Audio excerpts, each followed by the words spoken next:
Megan and Tyler vanished on day 4 of their honeymoon in 2017, their locked rental car found at a desert overlook with phones, wallets, and Megan's wedding ring left behind as if they'd simply evaporated.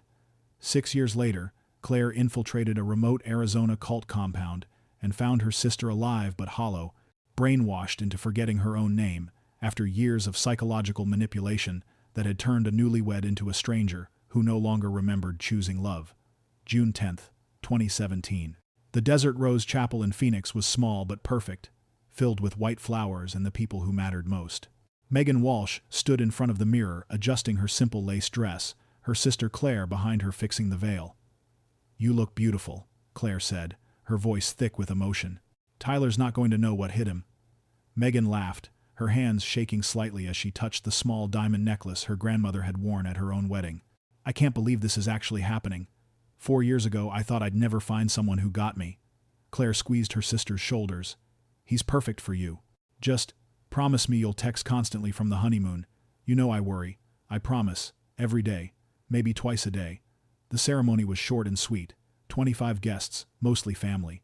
Tyler Bennett stood at the altar in a navy suit, his camera hanging around his neck even on his wedding day because that's who he was. When Megan walked down the aisle, he wiped tears from his eyes. Tyler was 28, a freelance photographer who'd spent the past 5 years traveling and documenting life in remote places. Megan was 26, an elementary school teacher who'd never left Arizona until she met Tyler. They balanced each other, his spontaneity and her caution, creating something that worked. The vows they wrote themselves spoke of adventure and partnership. Tyler promised to show Megan the world. Megan promised to be his home base, no matter where they wandered.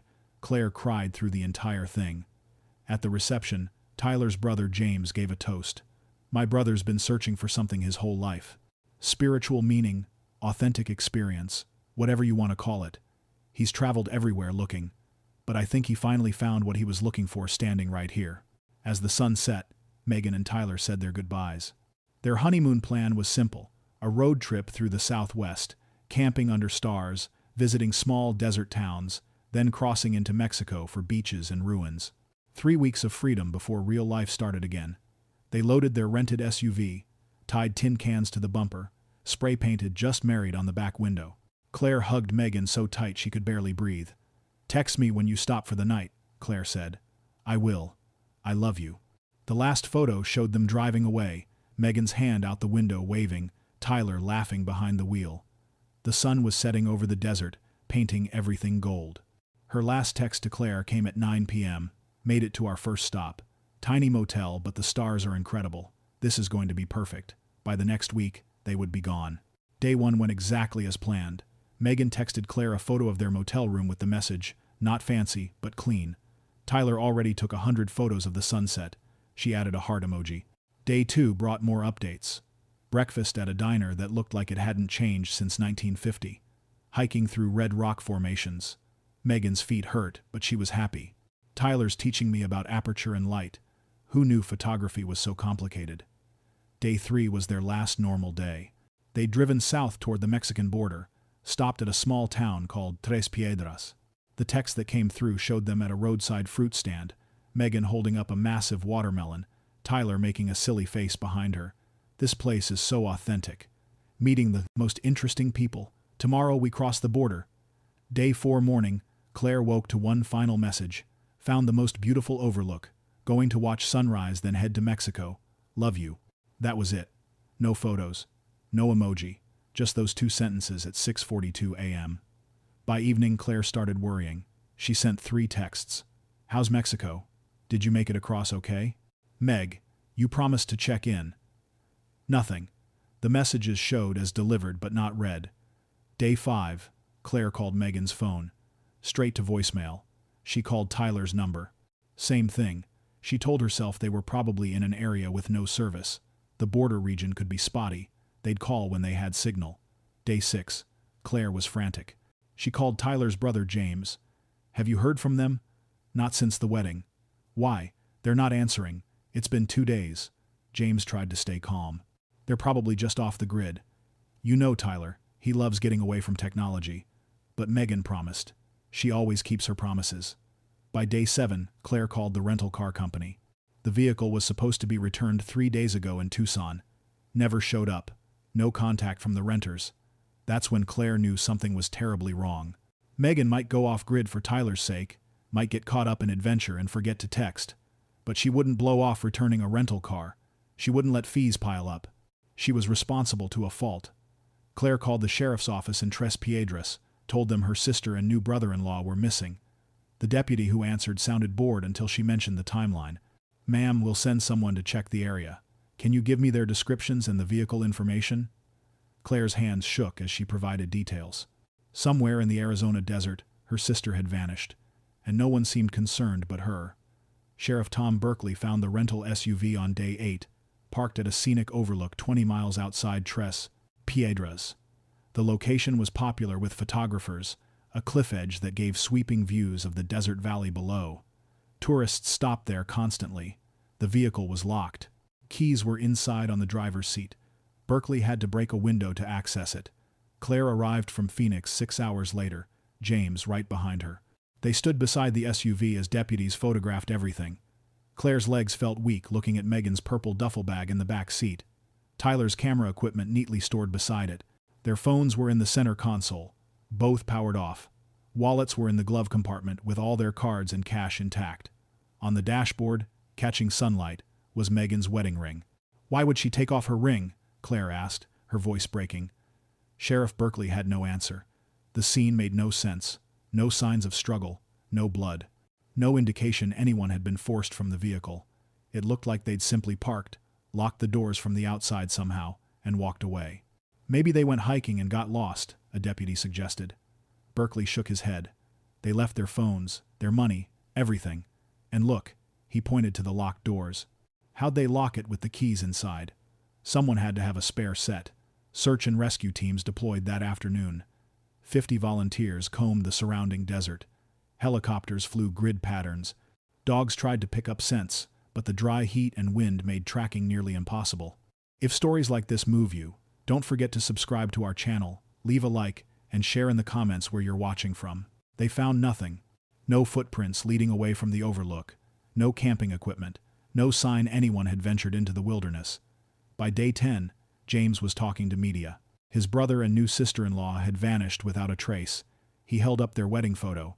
"Please, if anyone saw anything, call the sheriff's office." Claire couldn't speak to reporters. She sat in Megan's hotel room, the one they'd booked for their first night, holding her sister's favorite sweater and trying not to scream. Sheriff Berkeley pulled her aside on day 12. "I need to ask you something. Is there any chance they wanted to disappear? Start over somewhere new?" Claire's response was immediate and fierce. "Megan would never do that to me. To our parents.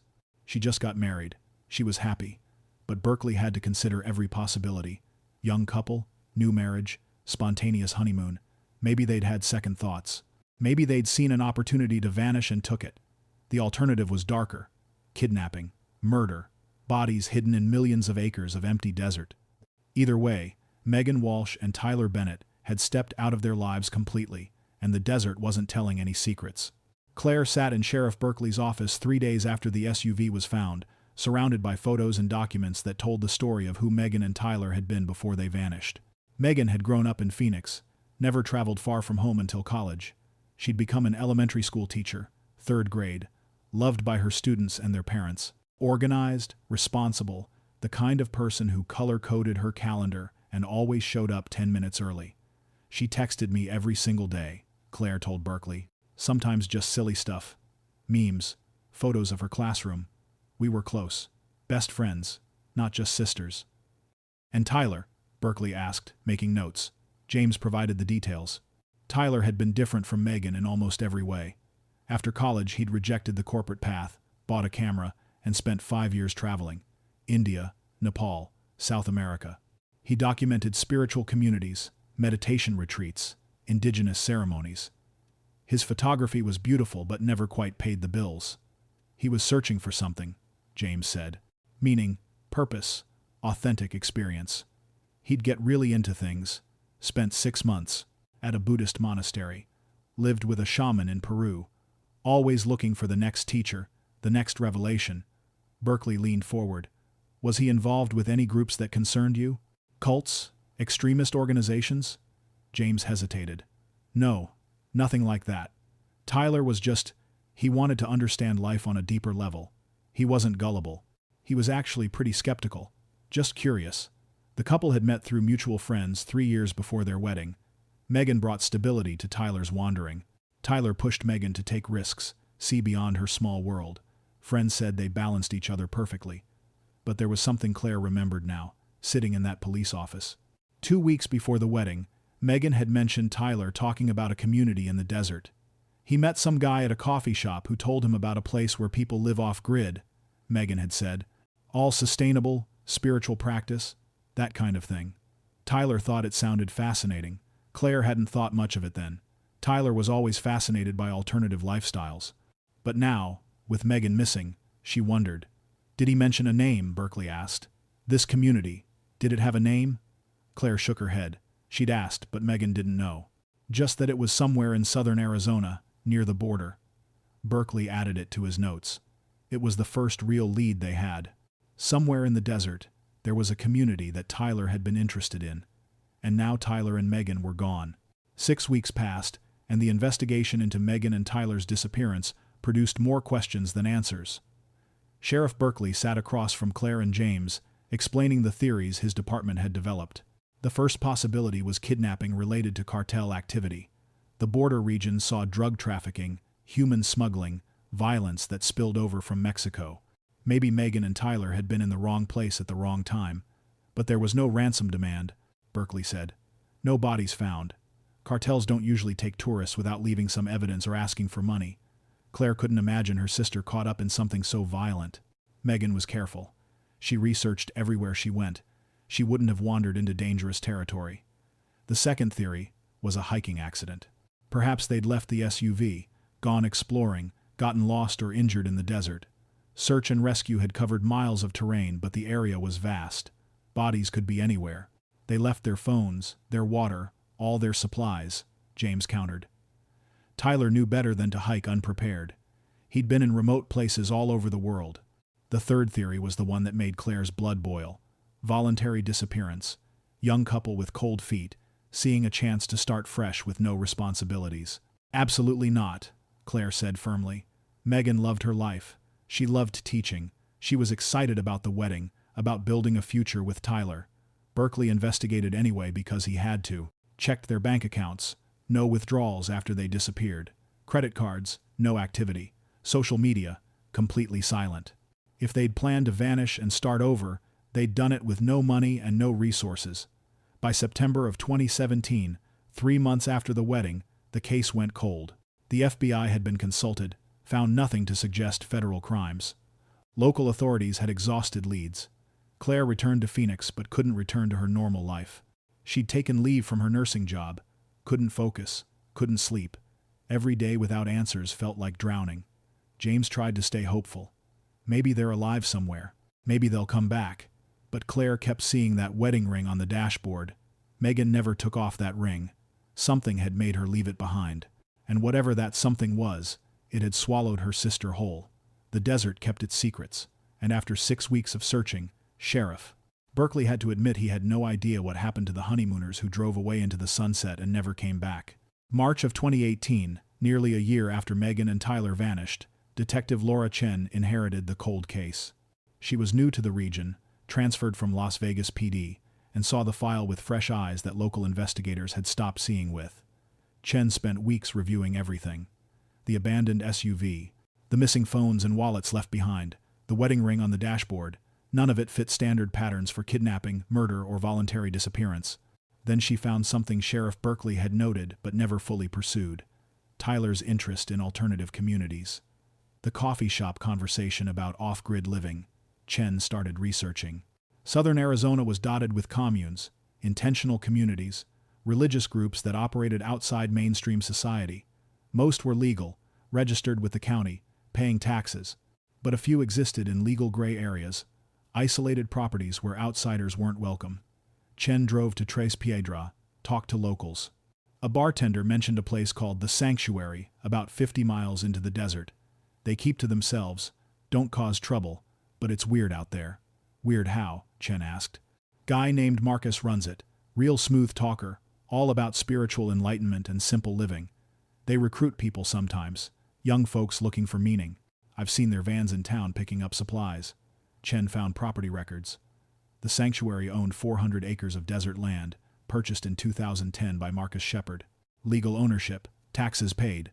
But no business license, no formal structure, just private property where people chose to live communally. She drove out there on a Tuesday afternoon. The compound was surrounded by high fencing, a gate with a call box. When she identified herself as law enforcement, a man's voice came through the speaker. "Can I help you, detective? I'm investigating a missing persons case. I'd like to ask some questions about anyone who might have visited your community last June. We don't get visitors. We're a private spiritual community. If you have a warrant, we'll cooperate. Otherwise, have a nice day." The line went dead. Chen sat in her car, staring at the fence. She could see buildings in the distance, solar panels, what looked like agricultural fields. People lived there. Maybe 80, maybe more. She had no probable cause for a warrant. No evidence connecting the sanctuary to Megan and Tyler's disappearance. Just a hunch that Tyler's interest in alternative communities and the proximity to where they vanished couldn't be coincidence. Chen called Claire that evening. "I think I found something. A place your brother-in-law might have been interested in.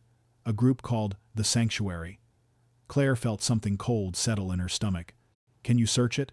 "Not without evidence. But I'm not giving up. If your sister's out there, I'm going to find her." October of 2019, 2 years after Megan vanished, Claire quit her nursing job and moved to a small apartment in Tres Piedra. Her parents begged her to stay in Phoenix, to go back to work, to try moving forward with her life. But Claire couldn't move forward when her sister was still out there somewhere. She spent her savings hiring a private investigator who specialized in cult deprogramming cases. His name was Robert Mills, and he'd worked with families for 20 years trying to extract loved ones from controlling groups. "The sanctuary fits every pattern," Mills told her over coffee. "Charismatic leader, isolated location, restricted contact with outside world. They target people at vulnerable transition points. New marriage is perfect. Young couples still figuring out who they are together." Claire showed him Tyler's social media history. Look at his posts. Always searching for meaning. Always interested in spiritual teachers. He would have been the perfect recruit. Mills pulled up information on Marcus Shepard. Real name Michael Shepard, dropped the second "ah" to sound more prophetic. Started the sanctuary in 2010 after leading a smaller group in Nevada that dissolved amid abuse allegations. No criminal charges filed, but multiple complaints about financial exploitation. Claire felt rage building. "This man has my sister and you're telling me he's done this before? Possibly. We don't know for sure she's there." Mills was careful. "But if she is, getting her out won't be easy. These groups use psychological manipulation. After 2 years, she might not want to leave." Claire spent the next year learning everything she could about coercive control, thought reform, the tactics cults used to break down identity and rebuild it. She interviewed 3 former sanctuary members who'd left, though none would speak on record out of fear. They separate couples. One former member whispered at a diner 40 miles from the compound, "Make you dependent on the group instead of each other. By the time you realize what's happening, you don't trust your own thoughts anymore." In year 3, Claire drove to the sanctuary herself. She waited at the gate until someone came, a man in his 40s with kind eyes and simple clothes. She told him she was searching for spiritual community, for meaning. He gave her a pamphlet. "We welcome seekers. Apply through our website. The process takes time. We're very selective." As he spoke, Claire looked past him through the open gate. She saw people working in gardens, children playing, simple buildings arranged around a central courtyard, and in the distance, a blonde woman hanging laundry. Claire's breath caught. The distance was too far to be certain, but the way the woman moved, her height, her build, it could have been Megan. "Ma'am, you need to leave now," the man said, his kindness evaporating. "This is private property." Claire drove away but couldn't stop shaking. Her sister was in there. She knew it. And she was going to get her out even if it meant going in herself. April of 2020, 3 years after Megan's disappearance, Claire returned to the sanctuary with a different approach. She'd spent months preparing, researching how to present herself as a genuine seeker rather than a desperate sister. She pressed the call button at the gate. A woman's voice answered this time, warm and welcoming. "How can we help you? I'm interested in learning about your community. I've been searching for spiritual connection, and someone told me about this place." The gates opened. Claire drove through, her heart pounding. Inside the compound, everything looked peaceful. Gardens arranged in careful rows, solar panels gleaming in the sun, people working quietly in groups. No one looked distressed or imprisoned. A man approached her vehicle. This was Marcus Shepard himself. Claire recognized him from photos. 50 years old, silver hair, gentle smile that probably made people trust him immediately. "Welcome," he said. "I'm Marcus. You're interested in our way of life?" Claire had practiced this. "I've been feeling lost, like the outside world is all noise and no meaning. I want to find something real." Marcus studied her for a long moment. Claire felt like he could see right through her lies. Then he smiled. "Come, let me show you around." He walked her through the compound, explaining their philosophy. Simple living, spiritual practice, community support. "Everyone here chose to be here," he emphasized. "We don't recruit, we accept those who are ready." Claire kept scanning faces, looking for Megan. She saw maybe 40 people, men and women of all ages. Some looked happy. Others looked distant, vacant. "Can I meet more members?" Claire asked. "Talk to people about their experience?" In time, Marcus's voice stayed kind, but something shifted in his eyes. "First, we need to know you're serious. This isn't a tourist attraction. It's our home." Claire pushed too hard. "I thought I saw someone I knew last time I was here. A blonde woman, hanging laundry." Marcus stopped walking. "You've been here before?" "Just briefly." I was turned away. His hand landed on her arm, gentle but firm. "I think you should leave. We value honesty here. If you're looking for someone, the police can help you. We're a spiritual community, not a missing persons bureau." 2 security guards appeared as if summoned. They escorted Claire back to her car, their hands never leaving her elbows. She tried to look back, to see more of the compound, but they blocked her view. As the gates closed behind her, Claire knew she'd made a mistake. She'd shown her hand too early. But she'd also confirmed something. Marcus was hiding people here, and he knew exactly who she was looking for. Claire knew she couldn't approach the sanctuary as herself again. Marcus had made that clear, so she created someone new, someone broken enough to need saving.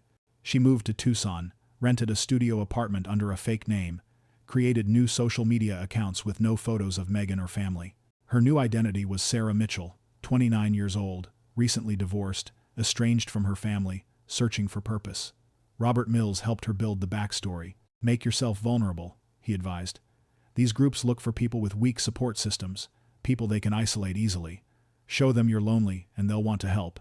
In June of 2021, 4 years after Megan vanished, Claire submitted her application to the sanctuary through their website. The form asked invasive questions. Describe your spiritual journey. What are you running from? Who would miss you if you disappeared for a year? Claire lied through every answer. Said her family was toxic, her friends had abandoned her, she had nothing holding her to the outside world. She recorded video essays about feeling lost in modern society, about craving authentic community. She made herself sound desperate. The response came 3 weeks later. An email inviting her to a video interview with a member of their leadership council. Claire sat in front of her laptop, trying to look hopeful and broken at the same time. The woman on screen was in her 40s, serene expression, speaking in that calm voice cult recruiters always seem to have. "Tell me, Sarah, what brings you to seek the sanctuary?" Claire had practiced this. "I'm tired of pretending. The whole world is fake, everyone performing for social media, chasing money and status. I want something real. I want to be part of something that matters." The woman smiled. "We can offer you that.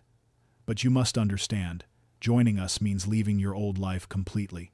No contact with the outside world for the first year. Can you commit to that?" "Yes," Claire said without hesitation. "I have nothing to go back to anyway." More interviews followed over 6 months. They probed deeper each time. Asked about her finances, her fears, her dreams. Claire felt them mapping her psychology, looking for pressure points they could exploit later. In December of 2021, the acceptance email arrived. "You have been chosen to join the sanctuary for a trial period. Bring only what you can carry. Leave technology behind. Prepare to transform your life." Detective Chen tried one last time to talk Claire out of it. "This is dangerous. If they figure out who you really are, I can't protect you in there." Claire packed a small bag. "I know, but Megan's been in there for 4.5 years. I'm not leaving her any longer. She was going in, and she wasn't coming out without her sister." January 15th, 2022, Claire drove through the sanctuary gates for the last time as herself. 5 other recruits arrived that same day, all looking nervous and hopeful. They were told to leave phones, keys, wallets in a locked box. Everything would be returned when they completed their trial period. A woman named Rachel greeted them, her smile, practiced and warm. "Welcome home. You've made the bravest choice of your lives." The compound was larger than Claire had realized from her brief visits. About 80 people lived here permanently. The architecture was simple. Adobe-style buildings arranged around courtyards. Gardens produced most of their food. Solar panels and wind turbines provided power. It looked peaceful, even beautiful. New members were assigned to the outer dormitory, a long building with bunk beds and communal bathrooms. Claire shared a room with 3 other women. They worked 6 hours daily, mostly in gardens or kitchen. Mornings started with meditation led by senior members. Evenings ended with lectures from Marcus about freeing yourself from societal programming. Claire searched every face she saw, desperate for a glimpse of Megan or Tyler. But she saw maybe 40 people total, all working in common areas. Where were the other 40? On her 3rd day, she asked Rachel about it. "Are there other members we haven't met yet?" Rachel's smile didn't waver. "Some of our community have reached elevated status. They live in the inner compound, focus on higher spiritual work. You'll meet them if you prove ready." "Where is the inner compound?" Rachel touched Claire's arm gently. "Patience. The journey has stages. Trust the process." That night, Claire noticed something. Senior members wore different clothing, better quality. They ate slightly better food. They had private rooms. A hierarchy existed here, disguised as spiritual advancement. Week 2 brought harder questions. In a group session, Marcus asked each person to share their deepest shame. When it was Claire's turn, she told a practice story about failing her family, about being selfish and lost. Marcus nodded approvingly. "You're beginning to see your true self," he said. "That's the first step toward transformation." But Claire saw how he cataloged everyone's vulnerabilities, took notes on their fears and insecurities, information he could use later to manipulate and control. By week 4, Claire was assigned to kitchen duty. She worked alongside a quiet woman named Beth, who'd been there 3 years. Claire tried to make conversation, asked careful questions. "Do you ever see the inner compound members?" Beth glanced around before answering. "Sometimes. They're different from us, more committed. They've given up their old identities completely." Claire's pulse quickened. "Are there couples there? Young married people?" Beth nodded slowly. "A few. They came seeking enlightenment and found it. We should all aspire to that level of dedication." Claire knew then. Megan and Tyler were somewhere in that restricted area, separated from new recruits, kept isolated from anyone who might recognize them or ask questions. She just had to figure out how to reach them before Marcus figured out who she really was. Week 6. Inside the sanctuary, Claire finally understood how the system worked. The compound operated in distinct circles, each level believing they were closer to enlightenment than the last. New members like her lived in outer dormitories, did manual labor, attended daily lectures. They were watched constantly, evaluated for commitment and obedience. Most left within 3 months, deemed not ready for the deeper work. Those who stayed progressed to intermediate status after 6 months. Better housing, easier work assignments, allowed to lead meditation sessions for newcomers. They felt special, chosen, more dedicated than those who'd quit. But the real control happened in the inner compound. Claire learned this from whispered conversations, from things people didn't say. About 25 members lived there, completely separated from the rest. They never interacted with new recruits, never appeared at common meals or group sessions. Rachel explained it during a private meeting in week 7. The elevated ones have transcended attachment to their former identities. They serve the sanctuary's highest purpose, working directly with Marcus on spiritual advancement that outsiders couldn't understand. "What purpose?" Claire asked carefully. Rachel's smile was beatific. "They're becoming their truest selves, free from the programming of the corrupt world. It's beautiful to witness." Claire noticed how Rachel spoke of them. Never names, never specifics. Just elevated ones or the committed. As if their individual identities had been erased. She also learned couples were separated once they reached inner compound status. Men and women lived in different sections, rarely saw each other. The marriage bond was considered attachment to ego, something to transcend. Beth confirmed it one night when they were alone in the kitchen. "My brother came here with his wife 5 years ago. They're both in the inner compound now. I've seen them maybe twice. They don't acknowledge each other anymore. Don't even seem to remember they were married." Claire felt sick. 5 years of psychological manipulation could break anyone. If Megan and Tyler were in there, after nearly 5 years, what would be left of them? On week 8, Claire was cleaning the main house where Marcus lived. Through a window, she saw into a courtyard she'd never accessed before. A group of people sat in meditation, all dressed in white. She recognized the posture, the blonde hair. Megan, 20 feet away, visible for just seconds before someone closed the curtain. Claire's hand shook so badly she dropped her cleaning rag. Her sister was alive. Right there. But getting to her meant somehow convincing Marcus she was ready for elevation. And that would mean proving she'd given up everything, including the very identity that had brought her here. Week 10. Claire couldn't wait any longer. She'd seen Megan through that window and the image haunted her. Her sister was alive but looked hollow, distant. Claire needed to reach her before whatever had been done to Megan became permanent. The compound had strict rules. New members stayed in designated areas. Inner compound was forbidden territory. Violating boundaries meant immediate expulsion or worse, isolation for correction. But Claire had spent weeks observing patterns. Guards changed shifts at midnight. Security was lighter on the north side, where the restricted buildings stood. And she'd befriended a guard named Daniel who seemed less committed than others, asked questions that suggested doubt. On a moonless night, Claire slipped from her dormitory. She moved along the perimeter fence, staying in shadows. Her heart hammered so loud she was certain someone would hear it. The inner compound had its own courtyard, surrounded by adobe buildings. Through windows she saw people sleeping in small rooms, maybe 6 per building. Better conditions than the outer dormitories, but still communal, still controlled. Claire found the building she'd seen Megan in, peered through a window. 8 women sleeping in bunks. In the third bed, blonde hair spread across a thin pillow. Megan. Claire tried the door, locked from outside. She moved to another window, tried to open it quietly. The frame was old, swollen with moisture. It scraped as she pushed. A hand grabbed her shoulder. Daniel stood there, flashlight dark, expression unreadable. "You're breaking the most sacred rule," he whispered. Claire's mouth went dry. "Please, I just need to." Daniel pulled her away from the window, his grip firm but not cruel. "We need to talk, now, before someone else finds you." He led her to a storage shed, closed the door. His face was grim in the darkness. "I know who you are. Sarah Mitchell doesn't exist. You're looking for someone." Claire's training told her to deny everything. But something in Daniel's eyes made her take a risk. "My sister. She's in that building. She's been here 5 years. Her name is Megan." Daniel was quiet for a long moment. "The one who came on her honeymoon, with the photographer husband." Claire's legs went weak. "You know about them?" "Everyone in the inner circle knows. Marcus uses them as examples of total transformation.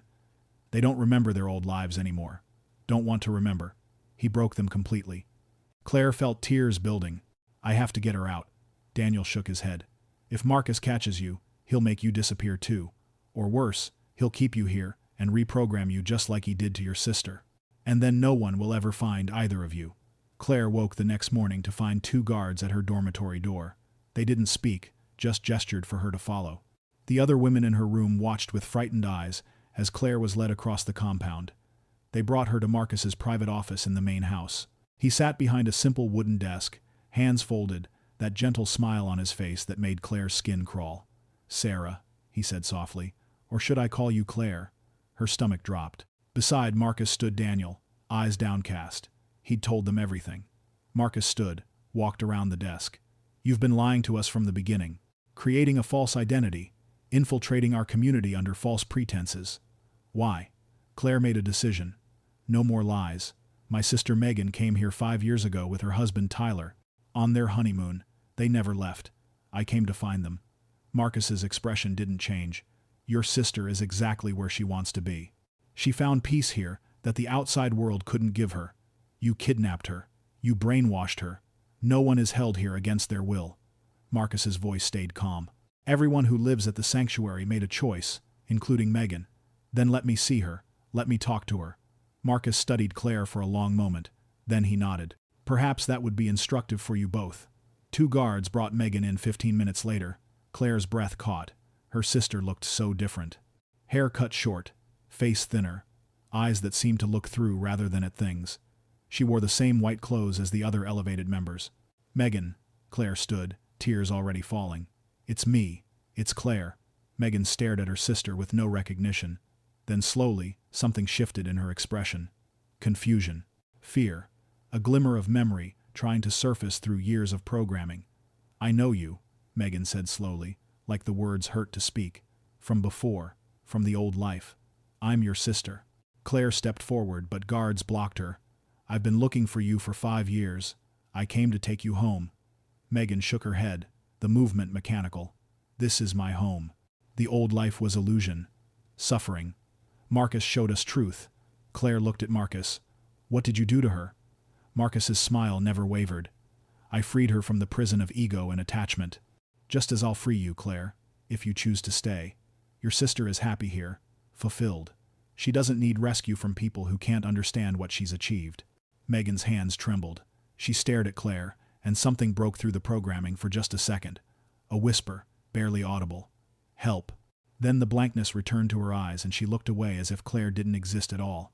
Marcus kept Claire in his office while Megan was led away by guards. Claire lunged toward her sister, but more guards blocked her path. She watched helplessly as Megan disappeared back into the inner compound, that brief moment of recognition already fading from her eyes. "You see the problem," Marcus said, settling back into his chair. "You can't save someone who doesn't want to be saved." Megan has spent 5 years unlearning the toxic patterns the outside world taught her. She's happy here. Whole. Claire spun on him. "You broke her. You took a newlywed on her honeymoon and turned her into that empty shell." Marcus's expression remained serene. "I showed her truth." When Megan and Tyler arrived, they were lost. Chasing happiness through marriage, through experiences, through all the empty promises society makes. They were suffering and didn't even know it. "So, you kidnapped them?" "They came willingly." Tyler was searching for spiritual meaning. Megan followed because she loved him. "We offered them a chance to stay, to learn, to grow. They chose this path." Claire's hands clenched into fists. "Then why can't they leave? Why are they locked in the inner compound?" Marcus stood, walked to the window overlooking the courtyard. "They're not locked in. They're protected. From the chaos and corruption of the world they left behind. From family members like you who can't accept that they've found something better." He turned to face Claire. "Do you know what we do here? We break down the false self, the ego, the programming that makes people miserable. It takes years. It's painful. But on the other side is freedom. Megan doesn't remember her old life because she's transcended it." "She whispered help," Claire said. "I heard her." Marcus smiled. "A reflex. Muscle memory from her old conditioning. She'll forget you again within hours. The mind protects itself from unnecessary pain." Claire understood then the full scope of what had been done. 5 years of isolation, repetitive messaging, sleep deprivation disguised as meditation, controlled information, separation from Tyler to destroy their bond. Classic thought reform techniques, applied systematically until Megan couldn't remember who she'd been before. "You're a monster," Claire whispered. "I'm a teacher." Marcus's voice stayed gentle. "And now, Claire, you have a choice. Leave and never return, or stay and let me show you the same truth I showed your sister. Either way, Megan stays here. She's ours now. She chose us over you long ago." Claire looked into his eyes and saw complete certainty. He believed what he was saying. That made him more dangerous than any simple criminal. He'd convinced himself he was helping people while destroying them completely. Claire wasn't allowed to leave. Marcus made that clear when guards escorted her from his office, not toward the gates but toward the inner compound. "You came here seeking your sister," he said. "Now you'll stay with her. See firsthand the transformation we offer." They brought her to a different building than where new recruits lived. This one housed the elevated members, the ones who'd been fully absorbed into the sanctuary's system. Claire was put in a small room with 3 other women, all with that same distant expression Megan had. No one spoke to her. Meals came on schedule, simple food eaten in silence. Daily routine was rigid. Meditation at dawn, work assignments, lectures, more meditation, sleep. No free time, no personal choices, no privacy. Claire tried to find Megan, but the compound was segregated. Women in one section, men in another. She caught glimpses through windows of Tyler working in gardens, his face as blank as Megan's. 5 years had erased the photographer who'd smiled at his wedding. On her 3rd day in the restricted area, Claire was assigned to laundry duty with Megan. They worked side by side, folding white garments, guards watching from the doorway. Claire whispered when the guards looked away. "Megan, do you remember Phoenix? Teaching 3rd grade? Our parents?" Megan's hands never stopped folding. Those are old stories, not real anymore. They're real. You had a life before this. A wedding. A honeymoon. Something flickered in Megan's eyes. Pain or confusion or buried memory trying to surface. Then she shook her head like clearing cobwebs. The old life was suffering. Marcus freed me from it. Claire tried again over the following days. Small comments. Questions designed to trigger memories. Do you remember Claire? Your sister? Do you remember loving Tyler? Each time Megan's programming held.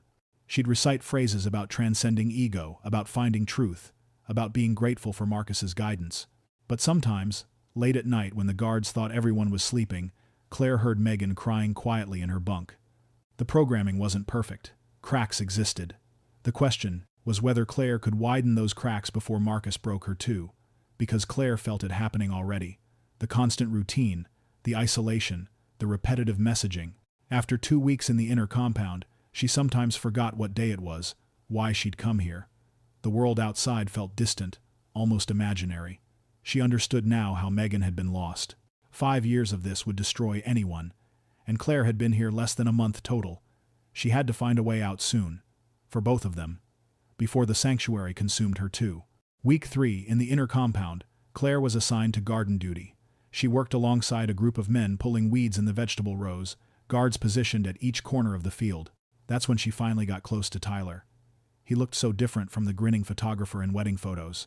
Thinner, hair long and unkempt, eyes that stared at the ground instead of seeking beauty in everything. He moved mechanically, pulling weeds with no awareness of the world around him. Claire worked her way closer, pretending to focus on her row. When she was near enough to whisper, she took a risk. Tyler, your name is Tyler Bennett. You married Megan Walsh 5 years ago. He didn't respond, didn't even look up. You were a photographer. You traveled the world. You came here on your honeymoon and never left. Tyler's hands stopped moving. His head turned slightly toward her, but he didn't meet her eyes. That person doesn't exist anymore. But his voice cracked when he said it. Unlike Megan's rehearsed responses, Tyler's words held pain. I'm Claire, Megan's sister. I came to find you both. Tyler looked at her then, really looked at her. For a moment she saw recognition, confusion, fear all flash across his face. Then he glanced at the guards and his expression went blank again. That night, Claire was called for individual meditation with Marcus. It was punishment disguised as spiritual guidance, hours of sitting in silence while he watched her, occasionally offering soft corrections to her posture or breathing, psychological pressure designed to break resistance. But the next day, Tyler sought her out during lunch. He sat beside her in the communal dining area, a breach of the unwritten rules that separated elevated members by gender. I remember, he whispered while pretending to eat. We came to the scenic overlook. Marcus was there, said he ran a spiritual community, invited us to visit for a day, just a day. What happened? Tyler's hands shook. The day became a week. They took our phones, said we needed to disconnect, gave us lectures about finding ourselves. It felt good at first, like we were learning something important. Then they started separating us. Said attachment to each other was holding us back. Claire kept her voice low. Did you try to leave? Tyler nodded, pain crossing his face. After 3 weeks. We made it to the gates. Marcus caught us. Made us watch while he stopped, couldn't continue. But he made us watch punishment of others who tried escaping. After that, Megan broke. Stopped fighting. I tried to hold on longer, but his voice dropped to nothing. 5 years is a long time to resist alone. Claire touched his hand briefly. I'm getting you both out, I promise. Tyler met her eyes, and she saw something she hadn't seen in Megan yet. Hope. Claire had been inside the sanctuary for 8 weeks total when Daniel approached her during evening meal. He sat beside her, something that drew looks from other members since men and women rarely interacted socially. I've been here 2 years, he said quietly. Came because I believed in what Marcus taught. But I've seen things that don't match his words about freedom and choice. Claire kept her expression neutral, aware guards were watching. What changed your mind? Couples who came together and can't remember each other's names. People who ask to leave and disappear into isolation rooms for weeks. The way Marcus uses our confessions against us when we question anything. Daniel looked at Claire directly. Detective Chen has been calling the main office weekly asking about you. Marcus has her blocked, but I answered once. She knows you're here. She's building a case but needs more time. How much time? Daniel didn't know. But he'd been talking to other members who had doubts. a guard named Maria, a kitchen worker named Robert. Maybe 5 people total who'd help if escape was possible. Supply truck comes every 2 weeks, Daniel said. Next delivery is in 4 days. Gates open for 20 minutes while they unload. That's our window. Claire thought about Megan's blank expressions. Tyler's broken hope. Can we get to the inner compound members? Get them out too? Daniel hesitated. Some might come willingly. Others, the programming is too deep. They'll fight us, alert Marcus. We can only save the ones who want saving. That night, Claire found Tyler during meditation, whispered the plan. 4 days. Are you ready? Tyler nodded. But Megan, she won't come. She'll think we're the enemy trying to corrupt her. Then we carry her out, Claire said. I didn't come this far to leave without her. But convincing Megan would be the hardest part. She'd been programmed longer than anyone. Marcus used her as his success story, proof that total transformation was possible. Getting through to her meant breaking 5 years of carefully constructed psychological walls in less than 4 days. Claire started that night, sat beside Megan during evening reflection. Remember our mother? She makes that terrible meatloaf you always complained about. Dad still tells the same 3 jokes. They miss you. Megan's face stayed blank. Those people are strangers. My family is here. But her hands trembled slightly. And that trembling meant somewhere deep inside, beneath all the programming, a small part of Megan Walsh still existed. Claire just had to reach her before the supply truck came and their chance disappeared forever. Day 3 before the planned escape, Claire spent every possible moment trying to reach Megan. She talked about their childhood, their parents, memories that should have triggered something. Megan resisted every attempt, reciting Marcus's teachings like armor against the truth. Then Marcus discovered the escape plan. Claire never found out who told him. Maybe Daniel had been loyal all along. Maybe one of the other doubters broke under pressure. But on the morning of day 4, every member was summoned to the main courtyard. Marcus stood on a platform, his voice carrying across the silent crowd. We have an infiltrator among us. Someone who came here with lies and deception, trying to destroy the peace we've built. Guards brought Claire forward. She didn't resist. Beside her, they dragged Tyler and Daniel. 3 others who'd been part of the plan stood nearby, faces terrified. This woman, Marcus pointed at Claire, came here pretending to seek truth. But she only sought to corrupt, to pull our family back into the suffering of the outside world. Claire scanned the crowd for Megan, found her standing with the other elevated members, expression blank. Marcus turned to the assembled group. You will decide her fate. Should we expel her and those who conspired with her, or should we give them a chance at true correction? Claire knew what correction meant. Isolation, sleep deprivation, psychological breaking. She'd heard whispers about the rooms where resistors went. Some came out eventually, fully compliant. Others never came out at all. Then something unexpected happened. Megan stepped forward. The crowd went silent. Elevated members never spoke at these gatherings. They observed, validated Marcus's authority, served as examples. They didn't break protocol. She's my sister, Megan said, her voice shaking but clear. Her name is Claire Walsh. She came to save me. But I don't need saving. Marcus smiled, thinking Megan was supporting him. But then Megan looked at Claire, really looked at her, and something cracked in her expression. I don't need saving, Megan repeated. But maybe I forgot that I did. The courtyard erupted. Some members shouted support for Marcus. Others stood in confused silence. Guards moved toward Megan, but she kept talking. I remember now. The wedding, the honeymoon, driving into the desert. I remember choosing Tyler. And I remember when that choice was taken from me.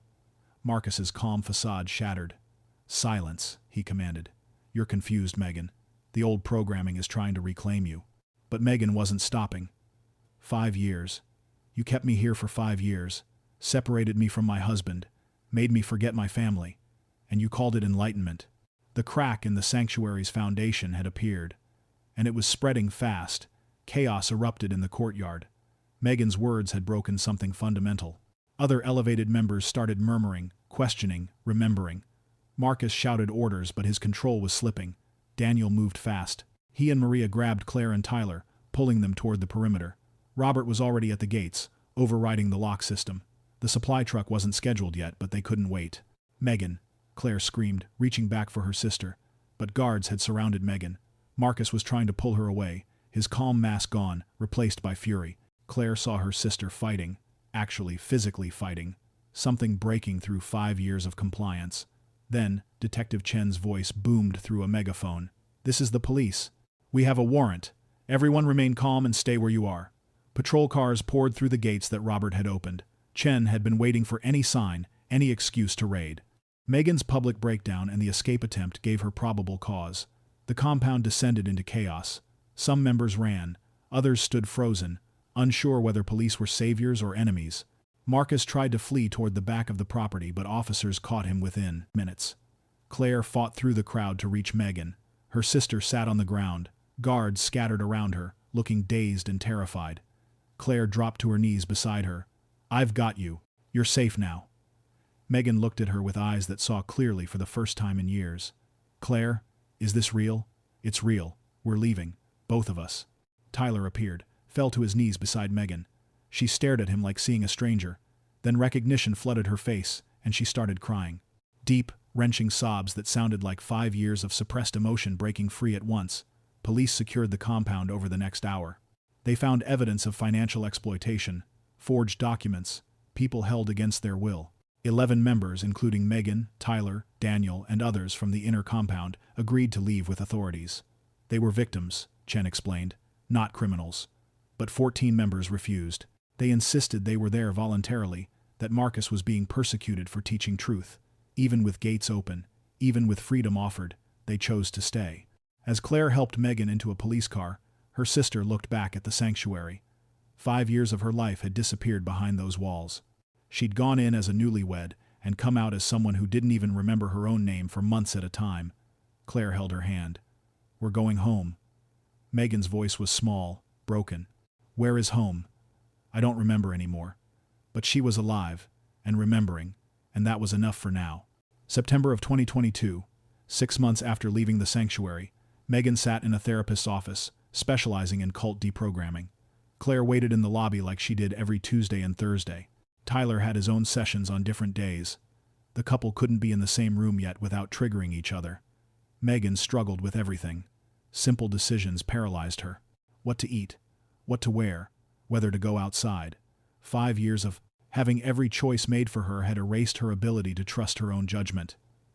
Some days, she didn't remember Claire at all, would look at her sister like a stranger and ask why this woman kept visiting. Other days the memories came back in painful floods, and Megan would cry for hours about the time she'd lost. Tyler was further along in recovery but carried different damage. Trust issues with everyone. Nightmares about the punishment rooms. Guilt over not protecting Megan, over surviving when his spirit felt dead. Their marriage existed only on paper. They'd been separated so thoroughly at the sanctuary that being husband and wife felt like a story about different people. The therapist said rebuilding their relationship might take years, or might never happen.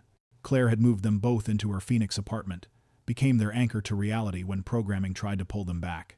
Sometimes Megan would say she wanted to return to the sanctuary, that the outside world was too chaotic, too painful.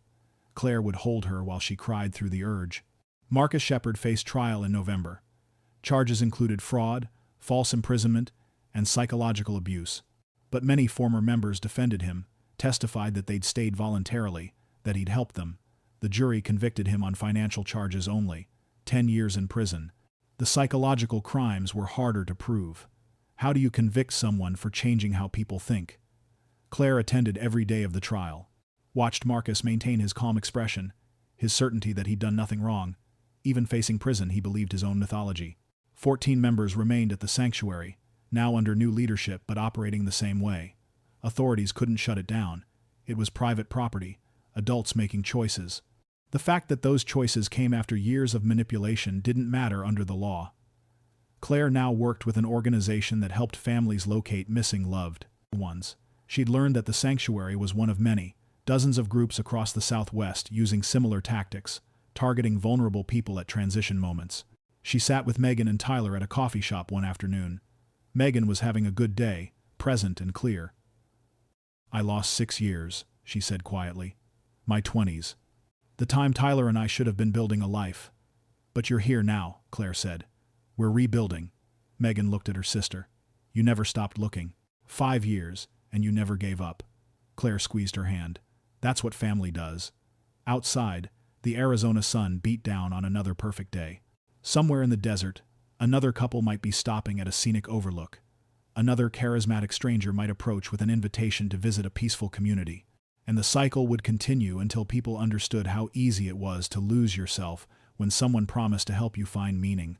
If this story left you with questions, if it reminded you that some mysteries take years to solve and some answers come at unbearable costs, don't let it end here. Leave a comment below and tell us where you're watching from. We read every single one and your stories matter to us. Share this video with someone who follows unsolved cases, who believes that every disappearance deserves answers, who understands that behind every missing person is a family that never stopped searching. And if you want more stories of mysterious disappearances, investigations that refuse to quit, and the truth that eventually surfaces no matter how deep it's buried, subscribe to Vanish and turn on notifications so you never miss when we uncover the next case. Thank you for watching, thank you for caring about these stories, and remember, every person who vanishes leaves someone behind still searching. May we never stop looking for answers. Stay safe out there.